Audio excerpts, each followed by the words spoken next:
seama verificat.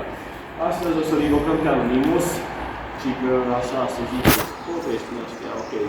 Dar vreau să vă arăt că nimic nu este real și că dacă sunați nu se întâmplă nimic. Și haideți să începem.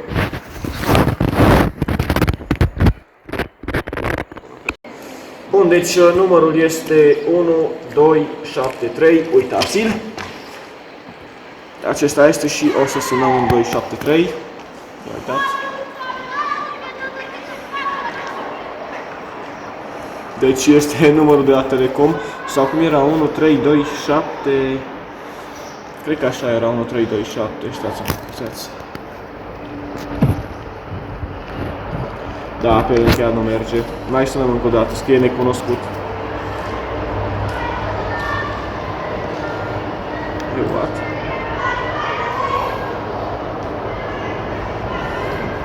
Număr nevalid.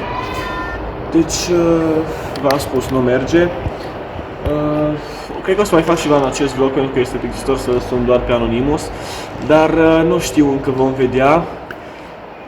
Nu m-am întâlnit, nu m-am putut întâlni cu nimeni. Alex, trebuie să mă întâlnesc când mă duc acasă cu el. Din câte am auzit, trebuie să pleci în 2 săptămâni și nu o să mă pot întâlni cu el. Acum sunt la Lunca, în centrala Bântuite, ia să vă arăt eu puțin pe aici locurile. Am mai filmat aici un videoclip de parcurs, dar nu știu ce să zic, nu este deloc sinistru.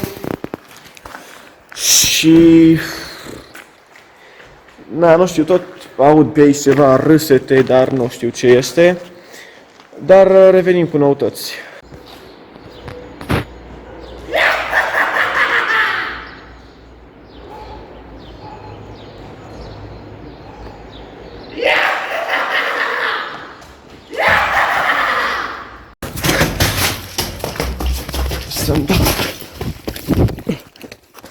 Fraților, aici nu mai vin niciodată. Voi veni după tine! Ce faci, mă? Da, pe salut. Ce e problemă? Da, pe plec la lucru, că... Bă, să vezi ce am pățit astăzi, bă. Am fost acolo la Lunca Pradoia Centrală. Și am sunat și că pe Anonimus, dar n-am crezut, nulă. Și s-au auzit râsete și de alea. Duce, pe bune, bă. Acolo mi-e frică, mă, singur acasă. Dar pe eu asta, dar vezi, nici. Mă duc la lucru 2 săptămâni și nu pot să vin. Bă, și 2 săptămâni. Păi asta că vedem noi cum... Nu știu pe cine să fie, na. Asta că... vedem.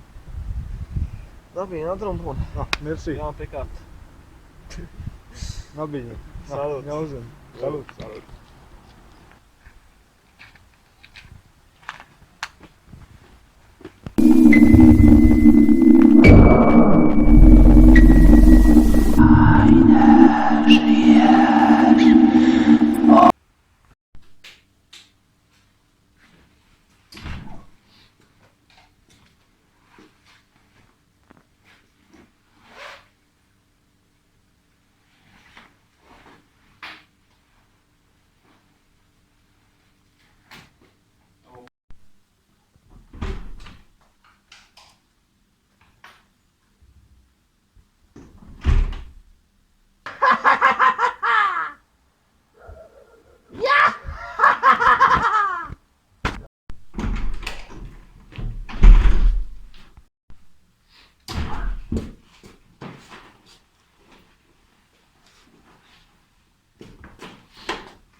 Stai, bă!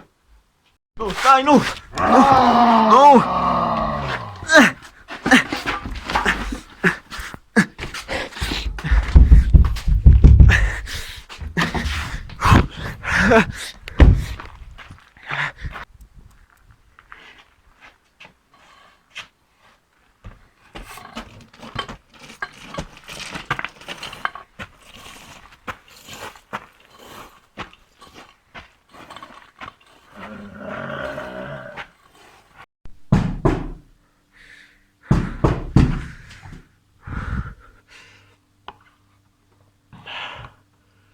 Ce dracu, mă?